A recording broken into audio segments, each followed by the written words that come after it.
স্বরাষ্ট্র উপদেষ্টা lieutenant general of Mohammad Jahangir Alam Chowdhury বলেছেন, অবৈধ বিদেশিদের বাংলাদেশে থাকতে দেওয়া হবে না। রোববার বড়দিন ও 31st নাইট উদযাপন উপলক্ষে আইন শৃঙ্খলা সংক্রান্ত সভা শেষে সাংবাদিকদের এক প্রশ্নের জবাবে উপদেষ্টা এ কথা জানান। এর আগে সকালে স্বরাষ্ট্র মন্ত্রণালয়ে নিয়োজিত প্রধান উপদেষ্টার বিশেষ সহকারী মোহাম্মদ খোদা বক্স চৌধুরী স্বাক্ষরিত এক বিজ্ঞপ্তিতে জানানো হয়, বিভিন্ন সূত্রে অভিযোগ পাওয়া যাচ্ছে যে অনেক ভিনদেশি নাগরিক অবৈধভাবে বাংলাদেশে অবস্থান করছেন এবং অবৈধভাবে বিভিন্ন প্রতিষ্ঠানে কর্মরত রয়েছেন।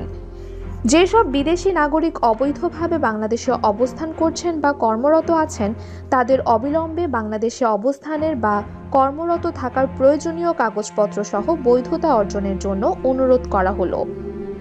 অন্যথায় তাদের বিরুদ্ধে আইনানুগ ব্যবস্থা গ্রহণ করা হবে। এই বিজ্ঞপ্তির বিষয়ে জানতে চাইলে স্বরাষ্ট্র উপদেষ্টা বলেন, অবৈধ বিদেশিদের বিষয়ে আমরা পত্রিকায় একটি বিজ্ঞপ্তি দিয়েছি।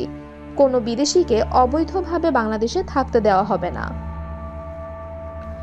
কতজন এবং কোন কোন দেশের অবৈধ বিদেশিরা আছেন এ বিষয়ে দৃষ্টি আকর্ষণ করলে তিনি বলেন, কতজন আছে সেই পরিসংখ্যানটা এখন আমাদের কাছে নেই। এটা যদি থাকতো তবে আমি বলে দিতাম এতজন আছে। অনেক দেশেরই আছে, আমি কোনো দেশের নাম উল্লেখ করতে চাচ্ছি না। তবে কোনো দেশেরই অবৈধ নাগরিকদের আমরা বাংলাদেশে থাকতে দেব না। এখন এই সিদ্ধান্ত এলো কেন? এ বিষয়ে তিনি বলেন, এটা হঠাৎ করে নেওয়া কোনো সিদ্ধান্ত নয়। আইন শৃঙ্খলার সঙ্গে এটা জড়িত নয়। এর কোনো সুনির্দিষ্ট কারণ নেই।